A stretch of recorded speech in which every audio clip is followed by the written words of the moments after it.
There we go. Hey folks, how you doing? It's Nick Granville. I don't know why I didn't have my microphone on. That was pretty dumb. Just thought I'd jump on here, kind of play some guitar and talk about some stuff. Yeah, it's been a day. One of those days. I feel absolutely wiped out. Don't know why. No particular reason. I've been it's been pretty busy actually. A lot of things I'd say weren't overly fun type things that had to be done, but nonetheless had to be done. So I hope everybody's well. If there's something you want to talk about or you want me to play, then let me know.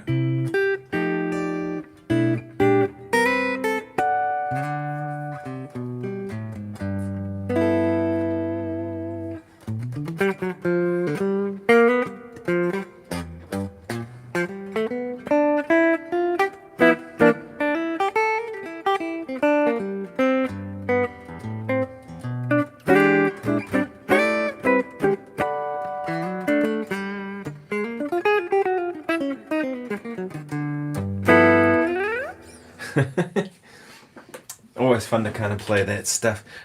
If you don't have a drink already, grab a glass of wine or a beer, or depending on what time of day it is, a cup of coffee or a tea or just water if you choose. Enjoy me and I'll just play some guitar and we'll talk music and all will be great in the world, right? Imagine if there was like a national guitar day around the world.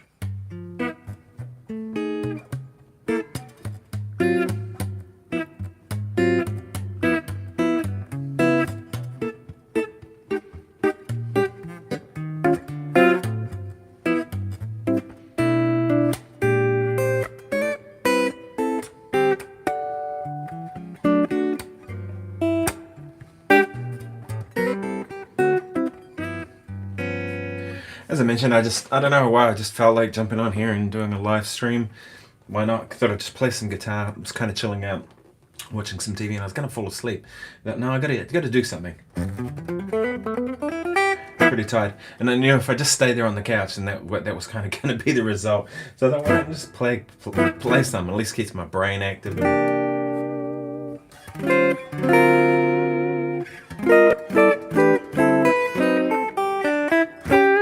So if there's something you want to know, something you want to see, let me know.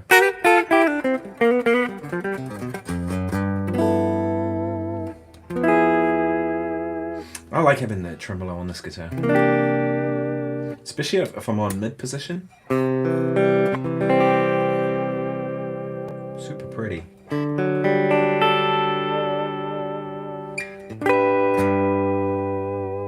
I do tend to overdo it. It's one of those ones I just can't help it. You know what I mean? If it's there, it's like, I'm going to end up using the tremolo.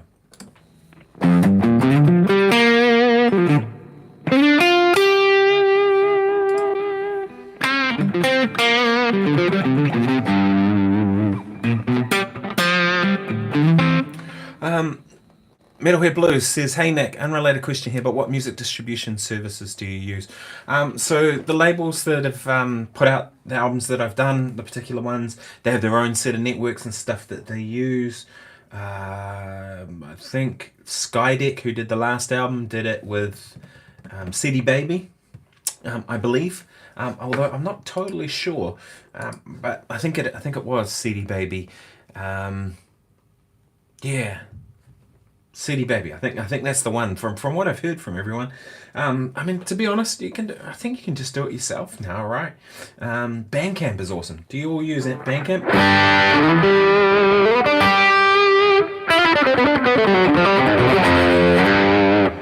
I really enjoy that sound. It's got this crazy delay. I had this gig on New Year's Eve with the orchestra, and just going to bring that level down a touch, and it was a really small orchestra actually. It was only 9 strings in the entire string section, and no string bass, upright, classical bass. So that was the sound I went for, and I set up 3 of these. These are a Friedman amp.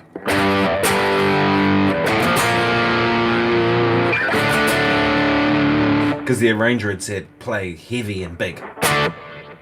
So there's like an Andy Timmons type delay. And then I had the same thing but added an 808.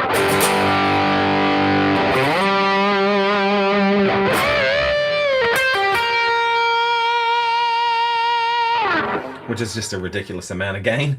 And then the same thing but with no delay. Shorter reverb, because sometimes you need that kind of sound. Like there was one chart we had to do which was Darth Vader's theme. Something like that, and you do those kind of parts. It's just going to be messy with all the delays. But then I wanted the delays for...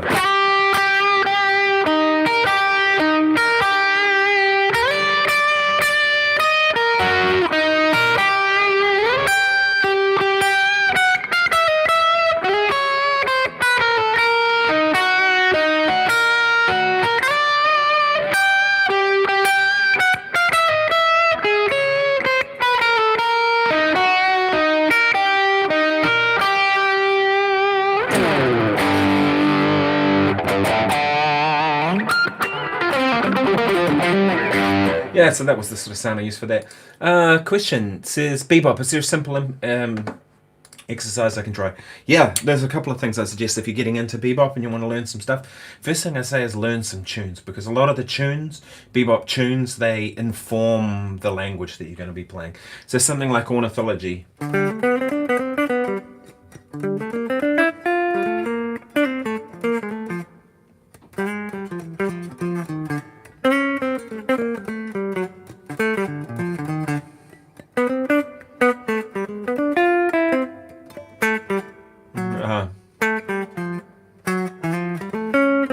Whatever it is.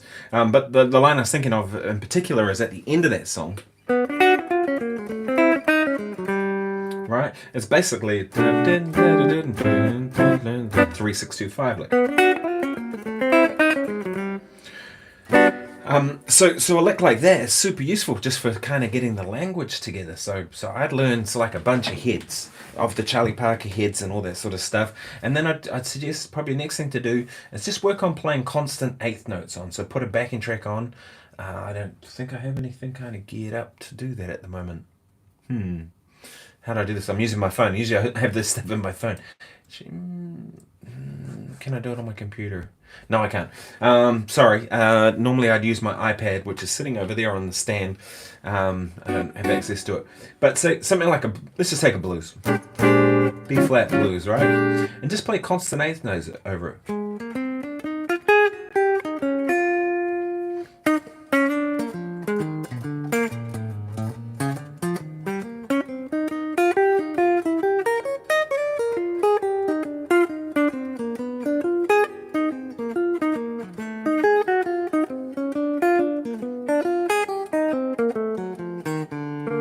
Right, and see if you can keep that going, right?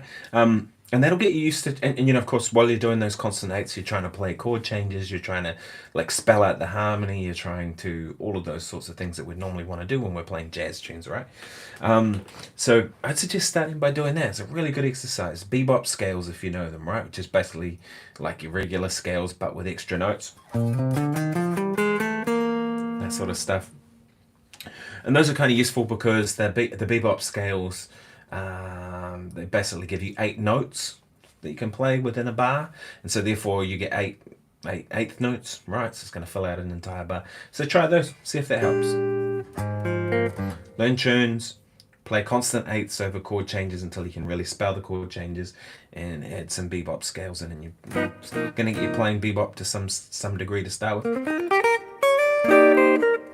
Do some transcribing. I used to think you had to, it was a really good idea to transcribe a lot. And I'm sort of on the fence about it now. I remember talking to Bruce Foreman and Larry Coons and people like that. But Larry Coons in particular, I asked him, I said, have you done a lot of transcribing over the years? And he was like, oh, I did some when I was at music school. He goes, I suppose it was good. And I went, okay. So, transcribing is a good thing. But I think that, I've met people before who have done 10,000 transcriptions. I'm not kidding you. And like not quite that much, but a lot, right? And they can't play. Like they wouldn't get through first year at a jazz school at any university in the world. So you sort of go, okay. So it's not really about that. It's about what you do with the material that you learn, right? Bebop fits blues, I find, too. Yeah, totally. I mean, well, there are bebop blues tunes, right? Like a...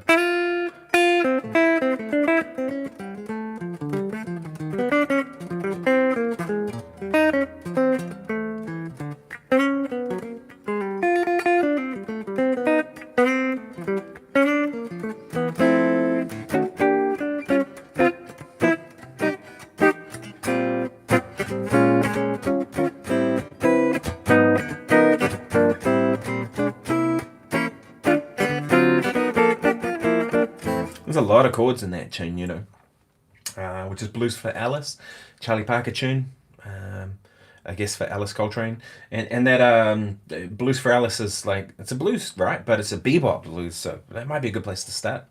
Cheers.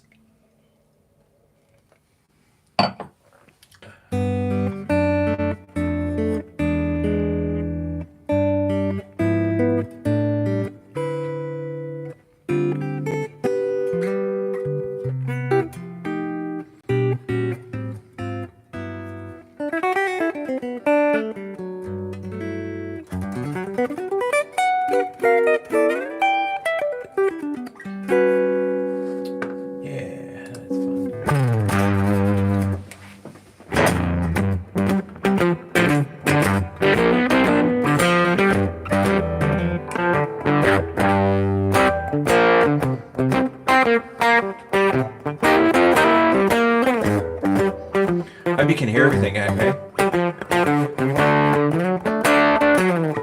No backing tracks today.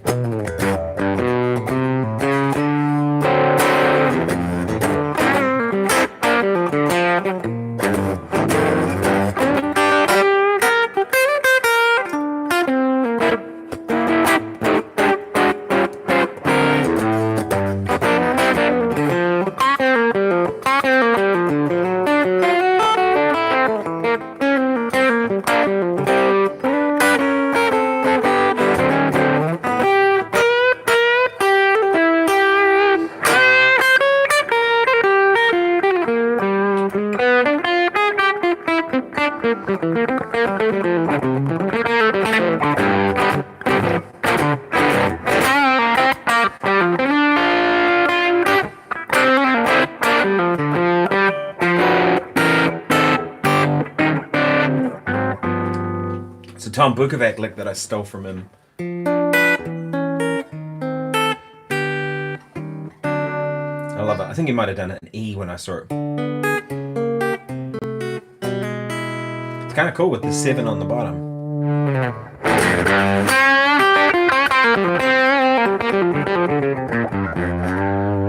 I like that sound.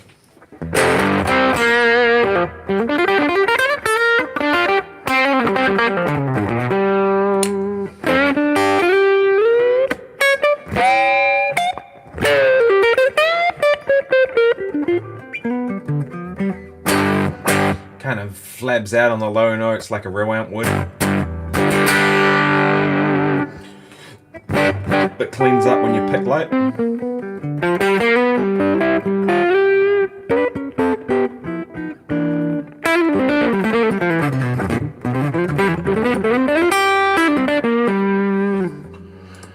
So I kind of, there's some sounds that I use quite a bit in this thing. Here's one that I use in the fractal. Kind of an interesting thing.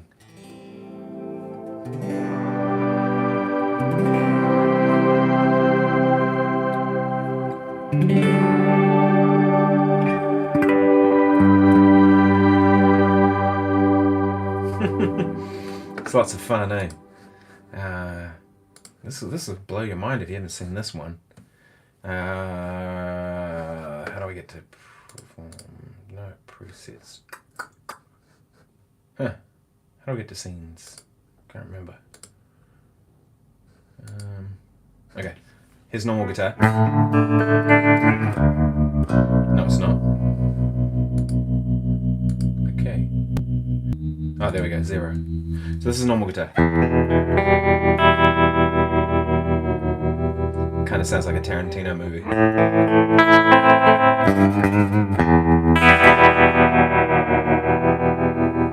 Right, and then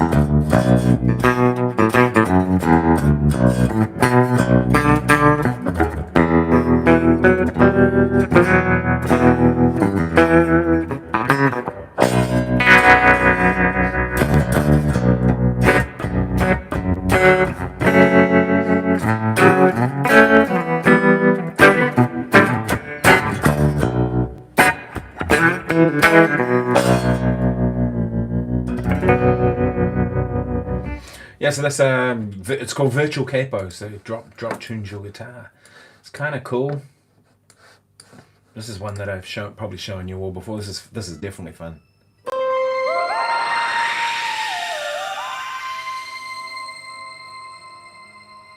So someone's gone and mapped all the pitch shifts. It's a multi-pitch shift thing. Kind of interesting. And then this one.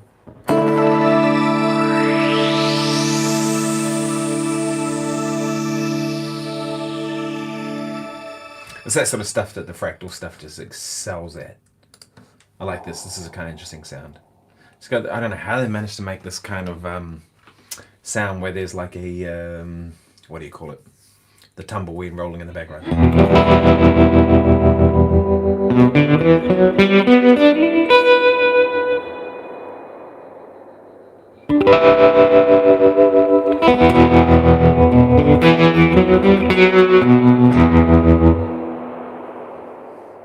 It's like noise plugin or something kind of thing. It's kind of interesting. This is fun. I use this a little bit when I'm taking the piss.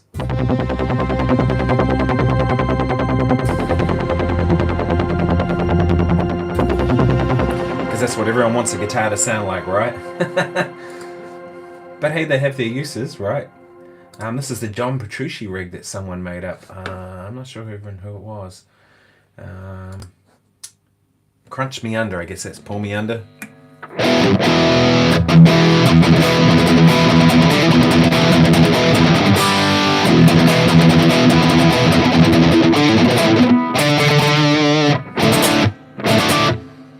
If I knew how to play that song, I would.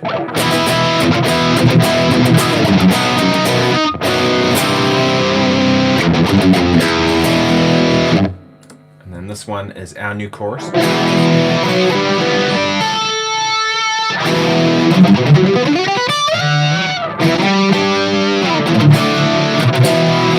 Sounds like something Leon Todd would use. My man. Flanger.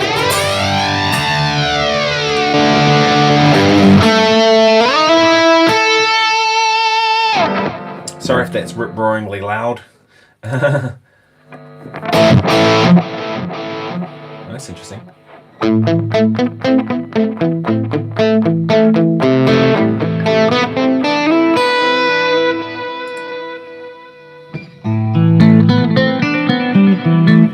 lot of these sounds are really loud. I need to go back and check them out.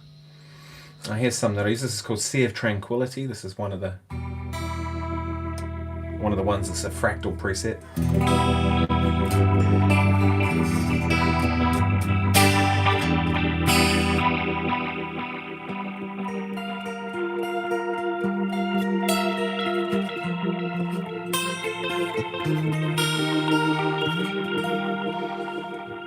I find those sort of things super useful when you're recording.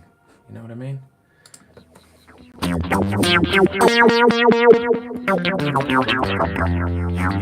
And that one not so much.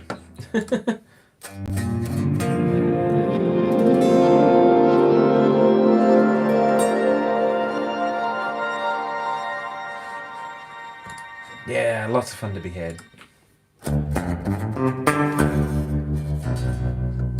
We did the baritone thing.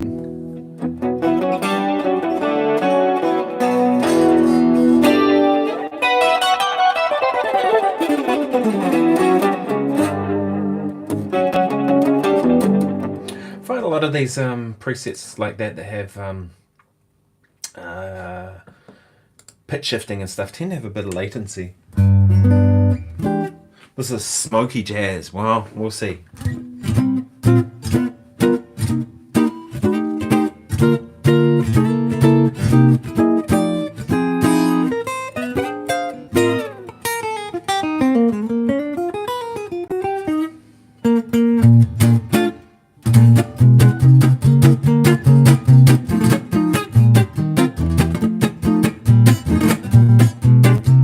It's the kind of sound that would be really hard to work with because it's got some weirdness in it.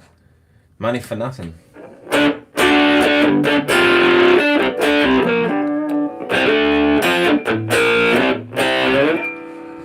filtery wire thing. I haven't done the update yet on this. I've got to do it.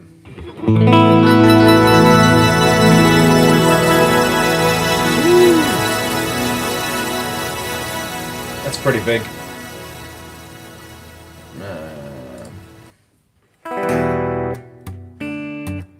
They just come out with an update for the FM9 and FM3, which gets you some improved preamps on a couple of amp models and stuff like that, but also gets you the Neutron wire envelope, so you can do that John Mayer thing that he did, you know, and kind of it was a bit of a funk staple back in the day, you know, like a lot of funk musicians use that sort of sound. It's pretty cool, so I've been excited to get that. I just haven't had a minute to install it, but that was what I will do tomorrow. Cheers, everybody.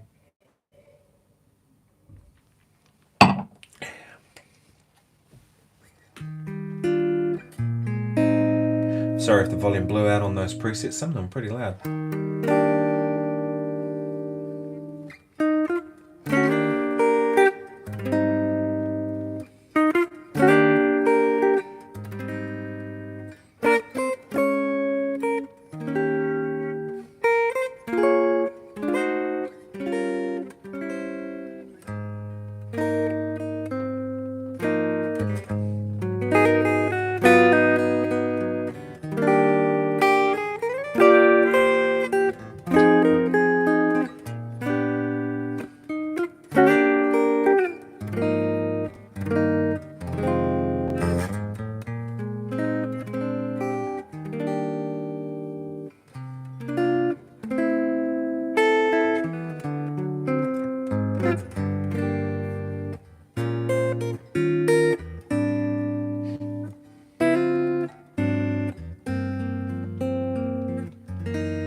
Deuteronomy says wine and jazz is an excellent combo. I'm inclined to agree. I'm drinking an Australian Sav as I watch this. How about you? This is Taylor's, which is an Australian wine. I quite like Taylor's wine. I've been trying to drink wine instead of having beer. I like beer. Beer's I find beer very refreshing sometimes, but beer's also not very good for you. So this program the other day about the French and about how French people, about their diet, and they drink wine typically, and they have very rich foods, and this was my experience when we stayed in France spent a couple of months there in 2019, was that people eat very rich foods, but they don't eat big meals, and they don't snack, and they don't, so they'll have wine instead. Says, what would you suggest as a way to get the pentatonic melodic? To use the pentatonic melodic once you have the shapes down. I'm not sure what you mean by pentatonic melodic. So yeah. What would you suggest as a way to use the pentatonic melodic once you have the shapes down? I mean, one thing I would suggest is, usually when people think they have the shapes down, they usually don't. That's been my experience, I had a student the other day, a young cat, who he's 14, 15, James, really good player. Got him. He came to the gig and come and sat in, and he sounded awesome. It was really cool.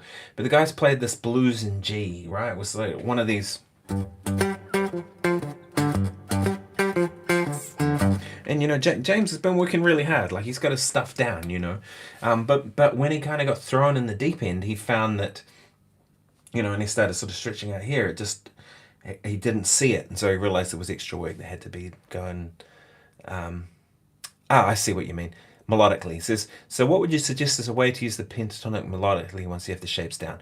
Right, so the first thing I would say is try and make music with it straight away, right? And what I mean by that is that, like, often when people do shapes is they start, if we're in G, so they start here and they go,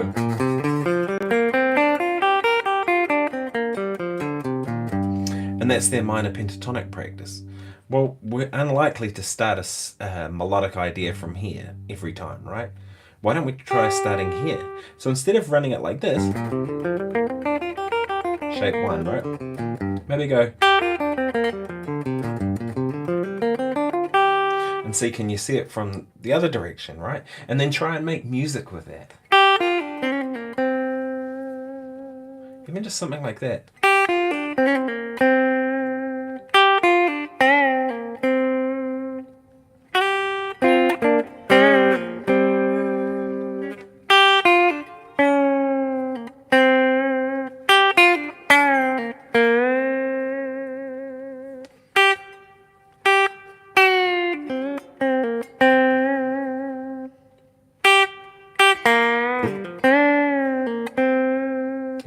Different.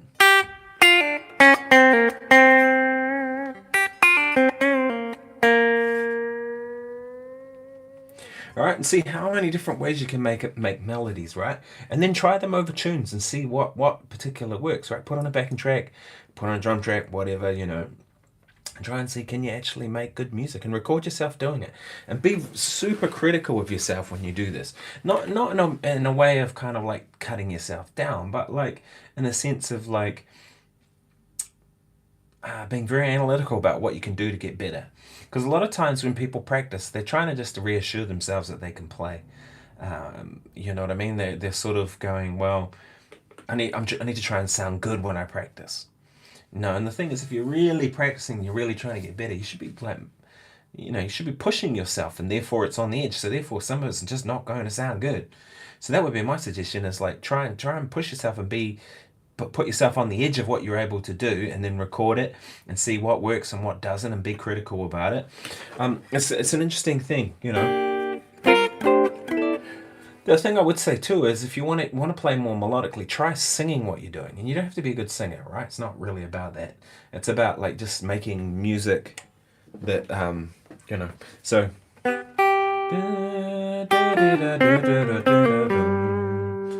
and already there I can feel myself wanting to go.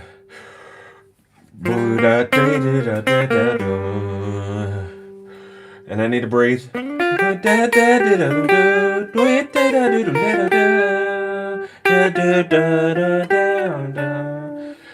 I need to breathe, and then, right? So I'm having to leave pauses where I breathe. And usually when it comes to phrasing on guitar, people don't leave gaps. A lot of people, at least in the earlier stages of their playing, they'll tend to just fill up every gap and just play all the time, and there's good reasons people do that, right? And one of the reasons they do that is they think if they stop playing, at least they don't realize this is subconscious probably, but if they stop playing, that the whole music's going to fall over, right? They don't have that confidence to just let a bar go by without playing, right? So by singing, you have to breathe. So you force yourself to phrase better, all of that kind of stuff. My knees hurt says, hello folks, it's 1:48 a.m. here. Well, thank you so much for being up and joining me for this.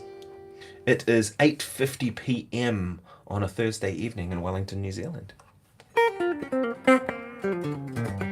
Cheers and beers. Cheers and wine. Yeah, I realized these times I was sort of, I hadn't planned to do this. I was just kind of chilling, and I thought, no, I'm going to jump on and kind of do it. So make sure you got notifications on, because I tend to be random with a lot of this stuff. But I just thought I'd jump on and do this. So and there's no particularly good time for people. Probably the best time would be like really late at night for me, or very early in the morning. And I'm not a morning person. I can't really play at those times very well. So it's not going to work for everyone, I'm afraid.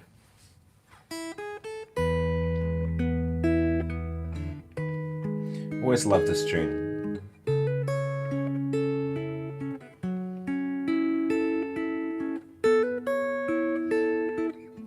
Who knows what movies it's from?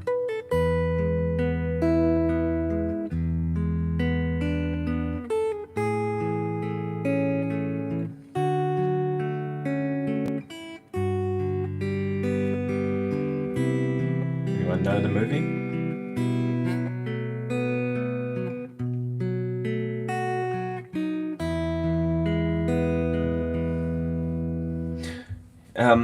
My niece Hurt says, all of the tones that come out of my mouth are the same. Here is my major scale. Do, do, do, do, do. Even though I am doing do, re, mi. That's what I get like if I've had too many glasses of wine or beer. I think I'm playing better, but no. It's invariably getting worse. Actually, I just thought there is something I can do. I don't have loops, but I have a looper in here. And there's a real cunning thing that the Fractal does. If you're using the editor, FM, in this case I'm using the FM9 over there, so I can't reach the unit, but I've got the editor here. It has a screen record, where you can hit record on the looper like you would with your thing. Love Story. Is that the movie? No, I was thinking of Deer Hunter. Stanley Myers wrote that tune. Anyway, and it shows it up, and then you can choose a start and end point. So I was kind of messing around with this chord progression the other day, so I'm going to try this.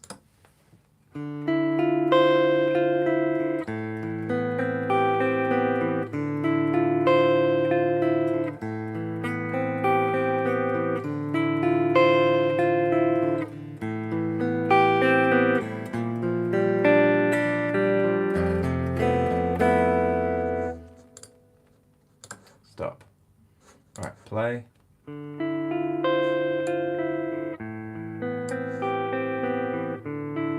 It's kind of messy.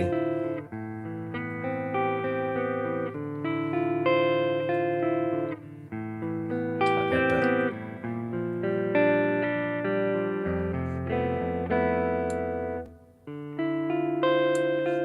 See if the loop worked.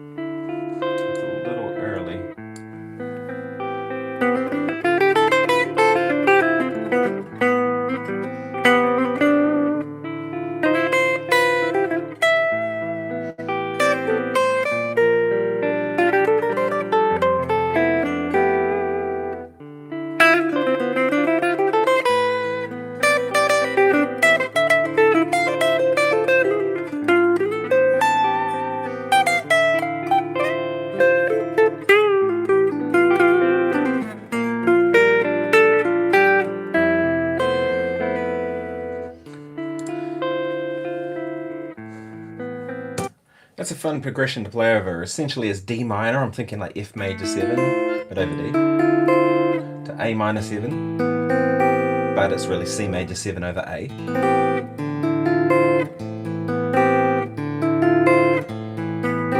And then B flat major 6, but with the open G. So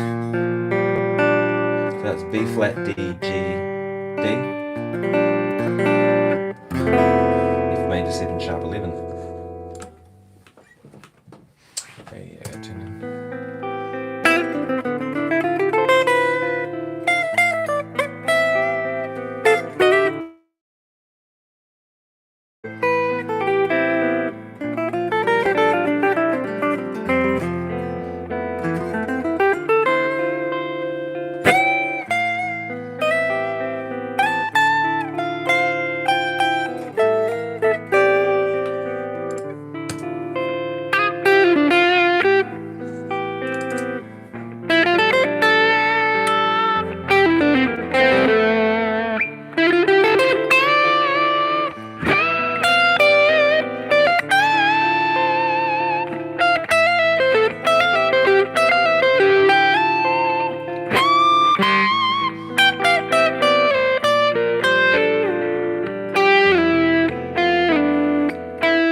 Yeah, it's interesting.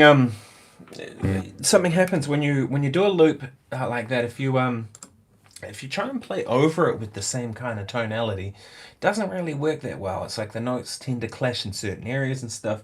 So I recorded that clean, so then it was like, okay, I'm going to have an overdrive with a bridge pickup for a different tone. And then now there's some separation in the sounds. Paul says, do you enjoy Cornell? Do you enjoy Cornell Dupree? Yes, I do very much. Uncle Funky, definitely one of the baddest dudes to ever play the instrument. Oh, sorry. Oh, I should have left that alone. I have a dodgy microphone, but the stand's slipping, so I got no choice but to move it. Hopefully it stays. Yeah, I love Uncle Funky. Actually, funny enough, I was kind of looking through some stuff of him today. I've got a gig coming up in a couple of weeks in Christchurch with the Christchurch Symphony Orchestra, and we're playing the music of Aretha Franklin with a bunch of singers. There's the woman from Adija, there's Annie Crummer, who I've played with before, there's Naomi Ferguson, who I've played with before, and David Mahal from Wellington, who I've also played with. So 4 killer singers. I mean, you can't have to be a killer singer if you're going to do that. If you're going to do that sort of music, because that Aretha Franklin stuff is not easy. But Cornell Dupree, played on some of that stuff. I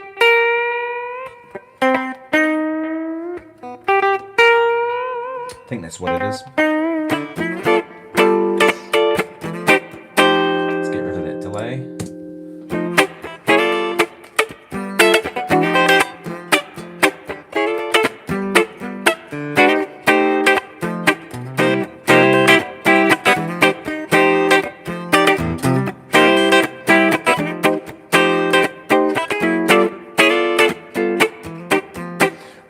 Yeah, so that was Respect, and I mean Cornell Dupree sounds a killer and all that stuff. I'm kind of figuring out what guitar to take. So that's kind of what I was looking up with him today, was kind of thing, because I knew he had that kind of bastardized guitar where he kind of cut pickups in it and stuff. I kind of was thinking, what was it? It's kind of 2 incarnations of it. It's the one that's the telly with the extra pickup in the middle, which is like a diamond pickup or something like that. And then there's another version of it which is the same but with a humbucker in the neck. And so I'd be curious to see. I need to go through that music and listen to it a little more and just see what best gets that sound. But I'm tempted to take this. I've just been enjoying this guitar so much lately for so many things. It plays so well. It sounds good. It's nice and clear but warm, and it's really a tone that I'm enjoying, and playability I'm enjoying. So I'm tempted to take this. I was tempted to take the Telecaster, but that's for other reasons. Part of it is I actually can't even be bothered bringing a flight case down there for that gig. It's going to be a hassle to have to drag a flight case around, because I'm actually staying with my brother, and we'll be out and about and going to rehearsals and then probably out for dinner and all that kind of stuff that I kind of just don't want to be dealing with flight case. So I thought, I wonder if I could take like a gig bag and put a telly in it, right? I'll have to check it in, which is always a risk, but the thing is, I haven't ever seen a broken telly. But this mahogany neck, it's only thin at that point. If it took a hard knock on an airplane, it'd probably break. Maybe not. I don't know. I'm not going to risk it. This one would definitely go in the flight case. I have one of those SKB flight cases, though, that if you all aren't hip to those, you should be. The SKB I series. And they're really great because they've got wheels on them, for one. So when you get to the airport, you can just be wheeling your flight case through. They're like a lightweight plastic, hard molded plastic case, really solid, waterproof, fantastic. I put an air tag in it so I know where my guitar is. It'll be perfectly safe in there, and then I'll ditch the case when I get there. And I usually have a little roll up gig bag that's really thin and nasty, but at least it fits in a backpack type thing, and I'll probably carry that on the plane But those SKB I series, they're really good. They're not cheap. They're maybe $600-700 when I got mine. I think they're about $800-900 now, but really good. I spent about $1,000 on my flight cases, $1,000 each back in the day. And they're really good. They're solid as. But the thing I find with the flight cases is they're just heavy, and I don't know. If it was going to go in like a van, like when I tour with the symphony orchestra, their van people take my gear, and sorry, I'm just gonna move this mic, people. It's falling down, and it's gonna fall any minute. Hopefully, sorry about the noise. That noise. My microphone has a fault in it. It's alright as long as you don't touch it. I know, how ridiculous, isn't it? I have two of these and they both have the same fault, and I need to get them fixed. I'm not sure who to take them to. One of these days I will. Right. That's better. There we go. So some guy says, I just went through a hurricane, so I pulled it out, the acoustic bass. Just went through a hurricane. Wow. Are you in Louisiana or somewhere like that? I think I saw that there was a hurricane there. So that's a nice one. Thank you. I have some SKB stuff. Yeah, they're really good stuff, I think. Cheers, everyone. I think the SKB stuff is good, solid. Because the thing with those I series cases, as I just was talking about, is they're lightweight. And the wheels is massive, you know. Having wheels means you don't have to... I hope you're okay. Yeah, I saw on the news today about Louisiana. It looks pretty rough there. Wishing you all the best, seriously. Hurricanes are no joke.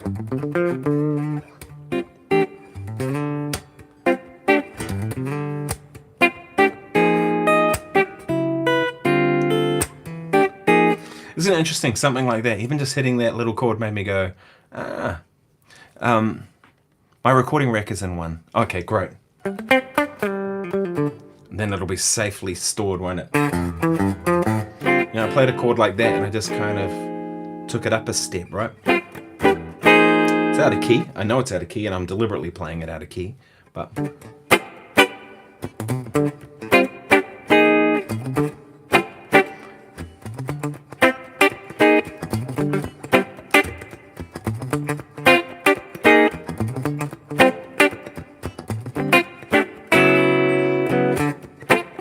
So there. Paul Elliott says, Cornell did get a Yamaha Pacifica model made for him later in his life. Looks like a lot of Telecasters from photos online. Yeah, I haven't seen his Yamaha Pacifica. Interesting. I've yet to try one of the new Yamaha Pacificas. I reckon they look pretty good. And I've seen a lot of the sort of promo videos that are out there, but you never know what to make of those, right? I'd like to check one of those out. I reckon they could be good. So, dude, Eronimi says, I'm having trouble making my diminished scale ideas work over dominant chords in blues and jazz progressions. Do you have any tips? Yes, I can help you with that a little bit. Okay, so diminished scale ideas. So really, it sounds to me like what you're talking about is over flat 9 chords. So say we're on a D minor chord, or let's go D major. And we have... So we're D major and then A7, but in this case A7 like that plus a flat 9. Right? So the sound over that is a half hole diminished that would be typically used. It's not the only use, but it's one.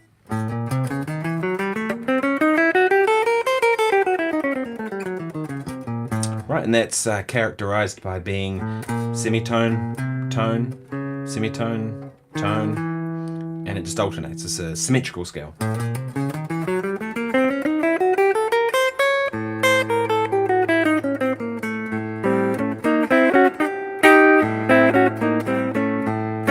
The key to it is, if you play something like that on the 5 chord,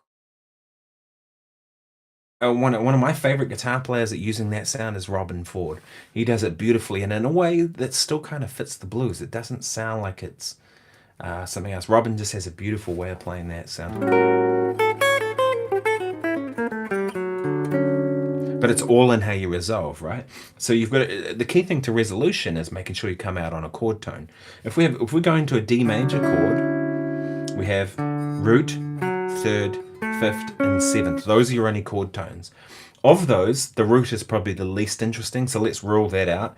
So most of the time you want to resolve to either the 3rd or the 7th and then maybe the 5th.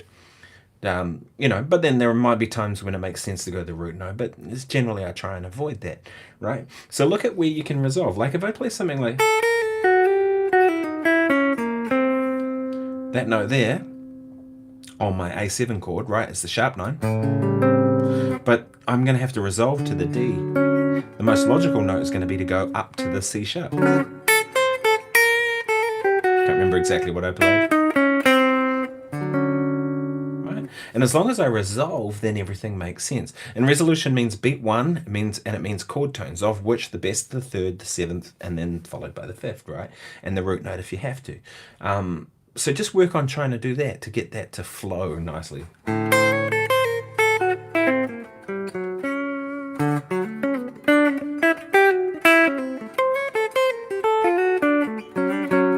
When I set up another loop, let's go back to the looper. Erase.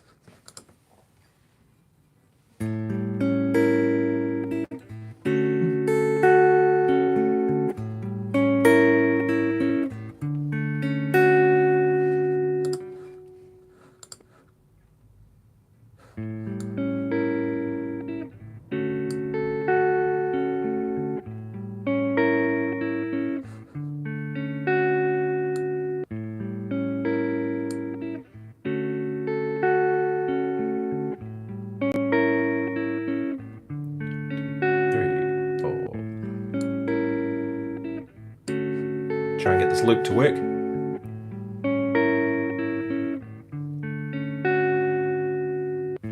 There we go. Close enough. Great, so I'm going to play, on this we have A7 flat 9, D major 7. Third bar, A7 flat 9, D major. So I'm going to go A half whole diminished to D major.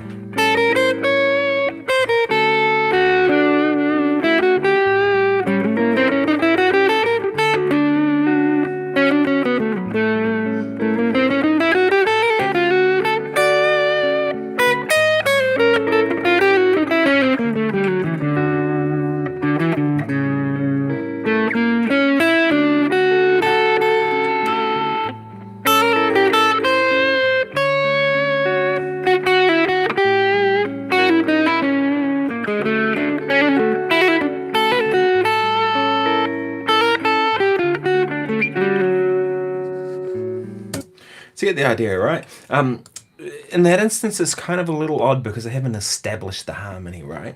Usually what I'd want to do is establish the harmony and then kind of work my way towards that. And then it would make more sense. But as a demonstration, I hope that makes sense. It says, Robin Ford has a YouTube account, lots of lessons offered by various educational websites. Yeah, he does. There's lots of stuff out there. I interviewed Robin when he came to New Zealand. He was here with the Roger Fox Big Band. And so he came to do an interview. It's got about 20 minutes with him, and yeah, it was interesting. What do you mean by modulating from diminished?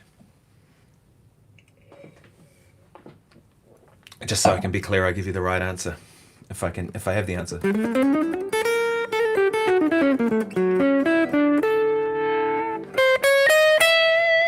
You know, it's interesting. When I do this stuff, I use these really cheap in-ears. Save my better ones for in my gig bag, ready to go for gigs. And these things sound like ass for the most part. They're comfortable. I can wear them for a long period of time. They don't isolate particularly good. But the problem I have with them is they're quite bass heavy, right? They make everything sound bassy to me. And so I find that what happens is I often, if I'm playing guitar over stuff, I'm hearing, like if I've got a track, it has a lot of bottom end in it, and I'm hearing that overly so, then I'll push my guitar up to try and get over that. But what I'm hearing is not what's actually going on.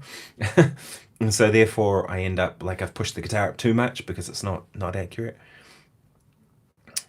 My favorite Robin Ford album, I don't know if he has a best record, but my favorite was Talk to Your Daughter. That album was life-changing for me. Without a doubt. Don't Let Me Be Misunderstood. Definitely one you should check out. Talk to Your Daughter, of course. Paul says it's really appreciated to have a player of your talent take the time to share your knowledge. Oh, thank you very much. Congrats on the John Cordy shout out. Yeah, that was nice that John did that, actually. What a cool dude. We've chatted a few times on Instagram and stuff. And John and I know similar people through various different networks and stuff. I've never met him in person, but hopefully we will one day. But I'm a big fan of John's channel. I think John Cordy's, if you guys don't know John Cordy's channel, go and check it out. But I did this video the other day about, you know, are guitar amps dead? Because I was seeing heaps of people saying that. And I don't know that they are, but maybe amp sales are declining. I don't know if it's dead, but it's declining for sure, because that's, you know, that when Fender are putting all that effort into building a modeler, right, that even if Fender are going there, then, and no doubt Gibson will probably be in trying to get in on that market soon, right? Because a lot of people, it suits them, right? Not everybody. It doesn't mean the amps are dead, but yeah, just an interesting conversation I've seen people having. So I thought, yeah, so I like Talk to Your Daughter. That's my favorite Robin album. Huge Albert Lee fan. Me too. He's amazing. Off topic a bit, but if you were to learn a brand new instrument to play, what would it be? You know, I've kind of been a couple of things I've been checking out lately. I really like the look of the PRS Vela. That looks interesting. Someone on my chat here on my channel one time said, oh, you should check out the Vela, and it wasn't one that I knew. And he said that this, whoever it was, I forget who it was, sorry if that person's watching. I'm just going to bring that mic a little closer. Said, oh, you should check out the Vela. It sounds like it'd be totally what you're into. And this person had suggested it to one of their friends who doesn't like PRS guitars, and the friend absolutely loved it apparently. So I thought, oh, I'm going to go and check it out. But very interesting kind of guitar, hollow body, which I particularly like. Slightly offset version of this with a hollow thing, but it has one of those de-arming type pickups. I think they call it a D style, but a de-arming type pickup in the neck, and then the kind of brighter humbucker and a Telecaster style bridge. So kind of twangy for a PRS, and kind of be a really good funk guitar. I've been interested. I'd like to try one of those. Oh damn, I'm running out of battery. Hopefully that lasts for a little bit longer. Yeah, so the Vela would be one I'd like to check out of a new instrument. I'd like to check out one of those Yamaha Pacificas that I mentioned before. Oh, you mean other than guitar? Right. If I was to learn a new instrument, that wasn't guitar. I see. I don't know, piano. I used to play piano. I still do a little bit. I kind of mess around with the piano a little bit. To me, the piano is, in a lot of ways, the ultimate instrument when it comes to harmony. It's a really cool sound, and you can play a lot of things that you can't. There's stuff you can play on piano you can't play on guitar, like 10-note chords that we just can't possibly do. So I'd love to kind of explore piano more. I've been thinking about for a while about getting a Fender Rhodes for the house, like an older Fender Rhodes. I'd love to have one just sitting in the living room. I think they look really cool too, you know, and it'd just be nice to have one to sort of muck around on, more so than a real piano. We did have a real piano, and I was never particularly into playing the real piano. But a Fender Rhodes, you play 2 notes and it just sounds lush. Modulating in half steps in 4 different directions. So diminished modulating in half steps in four different directions from each note of the diminished. Huh. I'm not sure what you mean by that. Yeah. Maybe I'm not understanding. So what you're saying is that we have a diminished chord like this. Let me find a clean tone. We go up each chord. A diminished chord built off each of the notes of the diminished scale, and that goes half diminished or whole half diminished. Is that what you meant? What you would use? I'm not sure. Yeah, it's not something that I've particularly delved into all that much, but I don't know. Maybe you mean that Barry Harris? Really sure. Plect, someone says. Plect. Oh, as in the frets. You know, the machine that does it. I've never, if that's what you mean. I've never had it. There's no one with a Plect machine in New Zealand as far as I know. I'd love it if there was. It'd be really nice to get it sorted. This guitar definitely has, I think it has a high first fret. You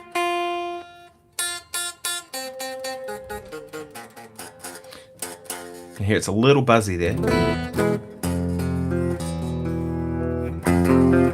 It doesn't come through amplified, and I don't play in the open position all that much anyway, so I'm willing to sacrifice that for having the playability elsewhere. Alan Holdsworth chords are easier on the piano. Yeah, interesting, isn't it? Because Alan Holdsworth chords, a lot of the stuff he does are close voicing and stuff like that, you know, like this.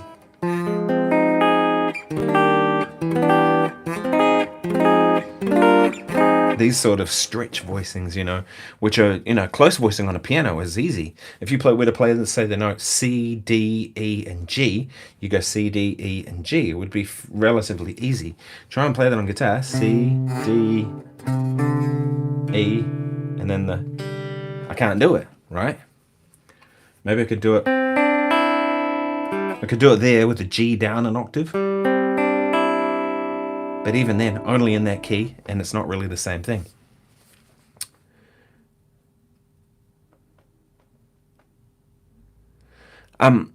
So Will says, tried in-ears at rehearsal last night. So very different from amp in the room, isn't it? I know, I hate using in-ears, but it's a needs must, right? What do you think the differences are and how to improve the in-ears experience? Okay, so the first thing I would say, I prefer, if I have to run in-ears, I like to run sounds a little wetter with reverb and delays than I would normally. Just a little bit. It puts the guitar in a space instead of being like right in there, you know, that kind of thing. It's kind of all of a sudden now it's got a bit of ambience around it. Just a little bit.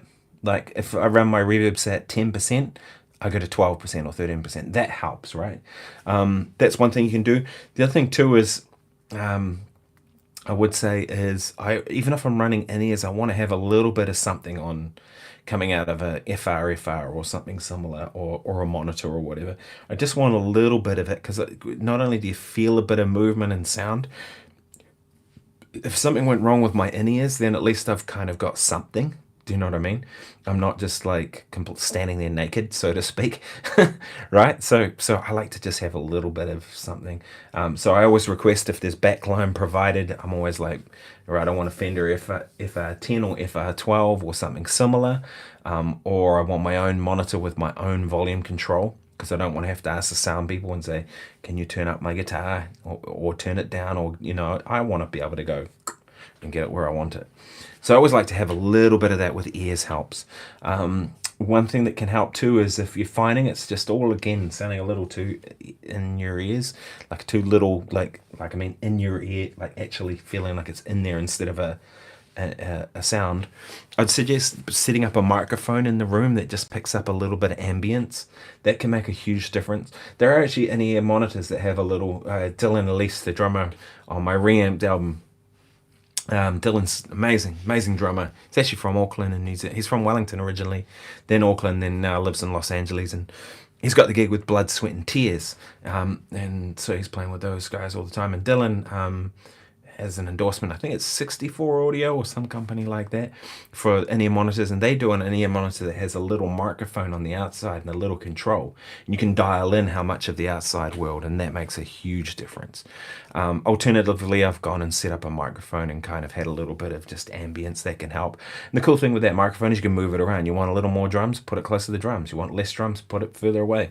But that can help a lot, because the thing is, we don't necessarily want it to go in there.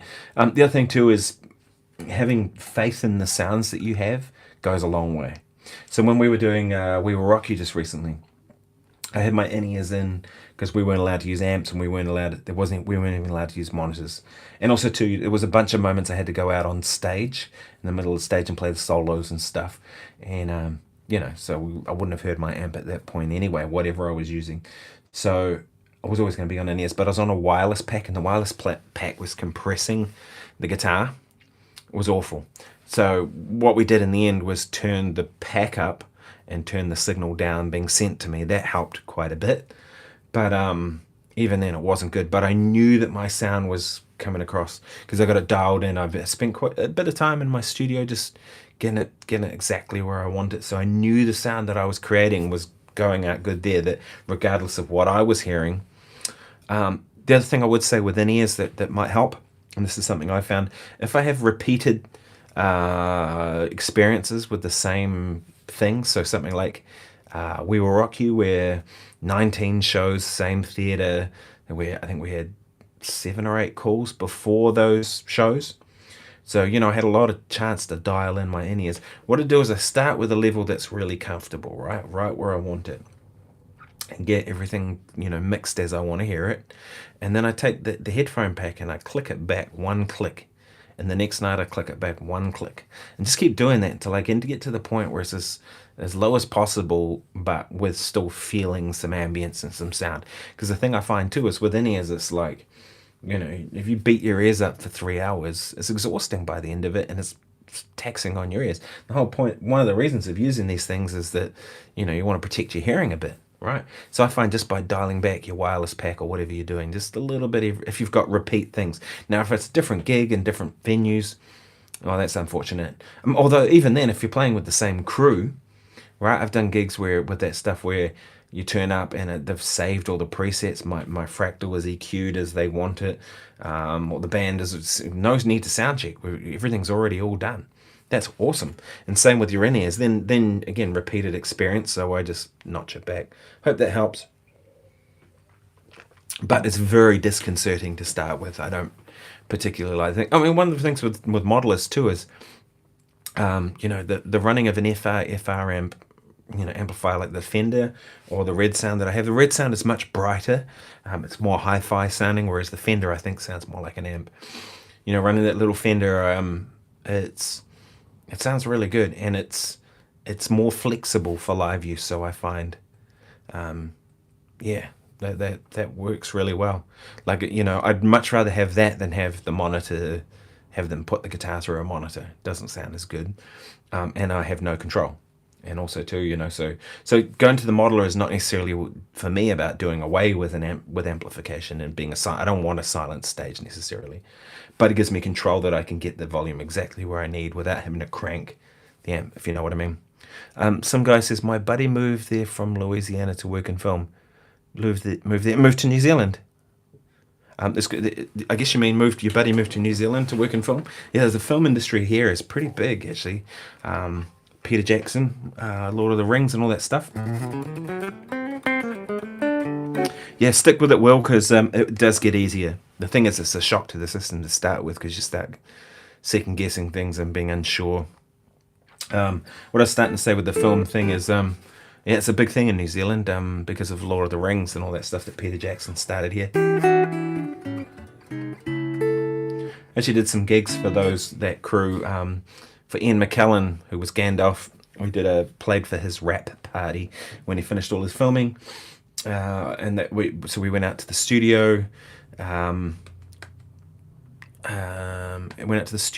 And they were like, "Oh, can you do you want to dress up in any of the outfits?" And I'm like, "Hell yeah!" So I dressed up as a dwarf. I got like one of the dwarf outfits. It was actually really heavy. It was like this thick cloak type thing, and it was like really, it was like whoa, and it was hot because it was really thick, and so we were all sweating our asses off. And we played, and then we had to play this music, and they wanted like a lot of kind of quirky music. They wanted things there was a lot of grooves like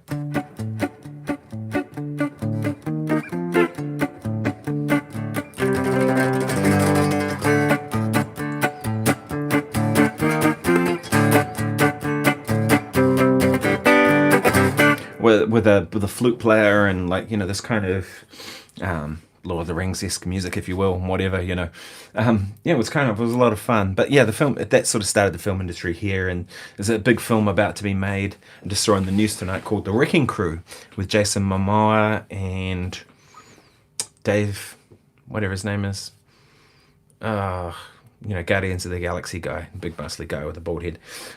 He's coming over to do that. Apparently, they're going to film it in Auckland. So that'll be cool. It's like another big major film being made here. He's with them. A camera op. Oh, he probably knows my friend Rich. Photography on a lot of that stuff. Richard's wife, Michelle, actually was the flute player I mentioned on that gig that we did, and we played together a lot. With modelling and us 40-year-old players, we are nostalgic. Yeah, that's true. We learned to play and jam with solid-state practice amps and a Boss DS1 distortion pedal. Ain't that the truth, right? I think the DS1 was probably my first distortion pedal I ever had, and it sounded crap then and it sounds crap now. Now we can copy tones of our heroes. Yeah, totally, right?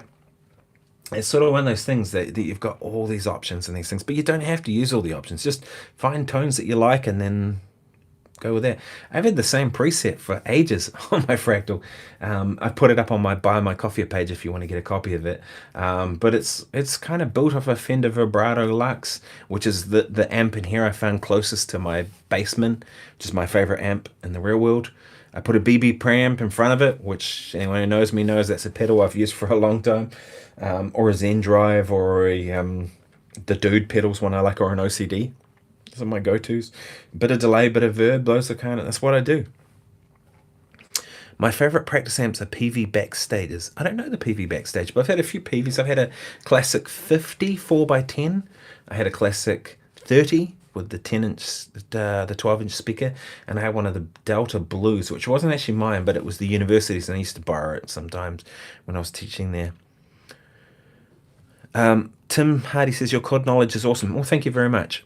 Same for guys like John Cordy and Uncle Larry. Yeah, totally. Those guys are amazing. What's your advice for guys like me playing at home on my TOD? I don't know what Todd means, for improving chord knowledge. Okay, so one thing I can say, Tim, if you want to improve your chord knowledge, is just start with what you know and expand on that, right? So if we take like a simple chord like C, major C, just C, right? We have C, E, G, C. 3 notes, C, E, G, and then a C, right? So it's a triad, meaning 3-note tri. Right. Try and figure out where the next voicing is. C, well, we know the next note in the chord is an E, so slide it up to E, and there's the next voicing there, right? It's going to be around that position. Our next note, E, is going to slide up to G, and our G note is going to slide up to C. Now we have, if we were to add the next note in, would be, so we took something we knew and we expanded it. Right? We can do that on any set of strings. If we have these notes, G, C, E, do it along, find it in the next voicing.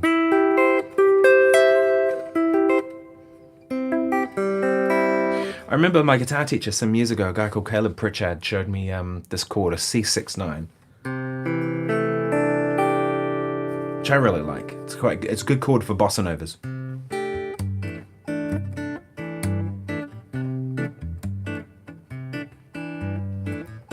Should concentrate on playing and not reading your comments. Screwing up guitar parts. But he showed me that chord, and I thought, well, what if I figure out the voicings? So I figured out the next one was going to be that, the next one was going to be this, and this.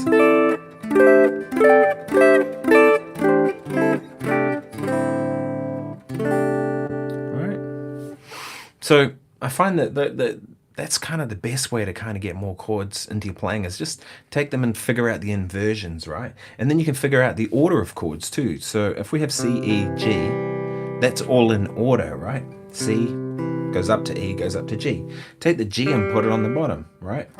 Or put it on the top. So now we have C, E, G, put it up an octave. And then figure out what your voicings are from there.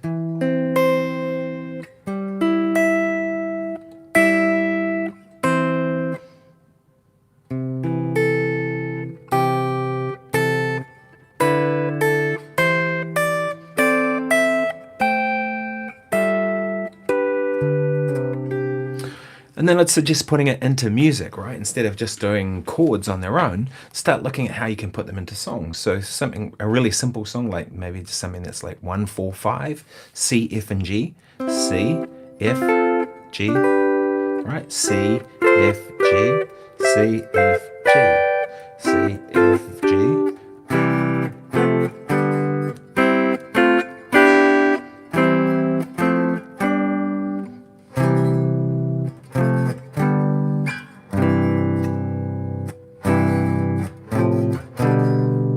And see how many ways you can do that, right? And there's heaps more than just what I did then. But you get the idea that I'm putting them into real music, right? And just start with simple 1, 4, 5. And then see, can you do 1, 6, 2, 5? Then can you do 2, 5, 1?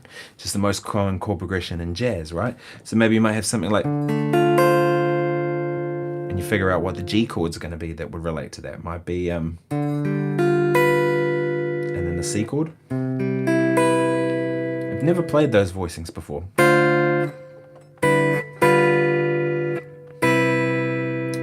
But, you know, I'm figuring something out to try and find new voicings. And all of a sudden there I found... Right, now I probably... Would I play that chord again? Maybe not. Maybe. But the process of going through that helps me to see it and to understand it. And then when I'm playing tunes, I see these sort of things. Like they just pop into my mind and when I'm playing. So something like, I don't know, what's a tune? Giant Steps. Just take that much, right? The first few chords. B, D, G, B flat, E flat, right? Quite unrelated chords. So B, D, G, B flat, E flat. All as triads, all in one position, right? Didn't have to move, right? B, D, G, B flat, E flat. And then try it in another position, right? B, D, G, B flat, E flat. Right. Now that's just triads. I could of course extend those. They can have sevenths. Right.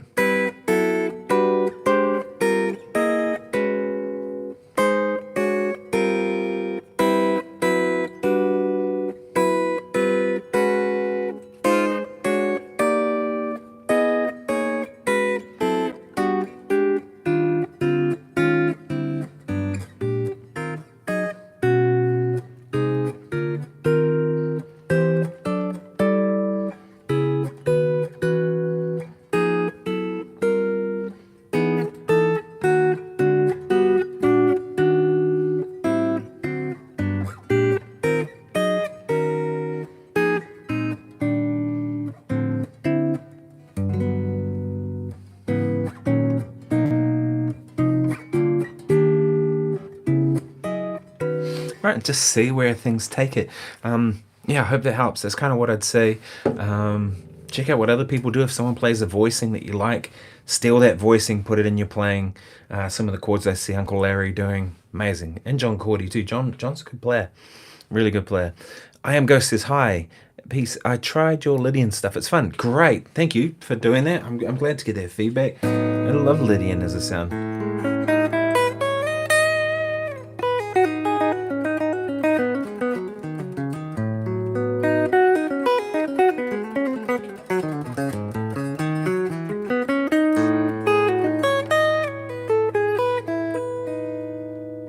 I think Lydian to me is the most complete sound in terms of you know, a major sound. It's just awesome. I love it.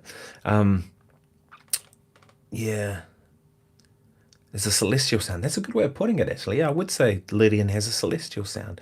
I'm gonna have to split, people. I've been nearly 75 minutes.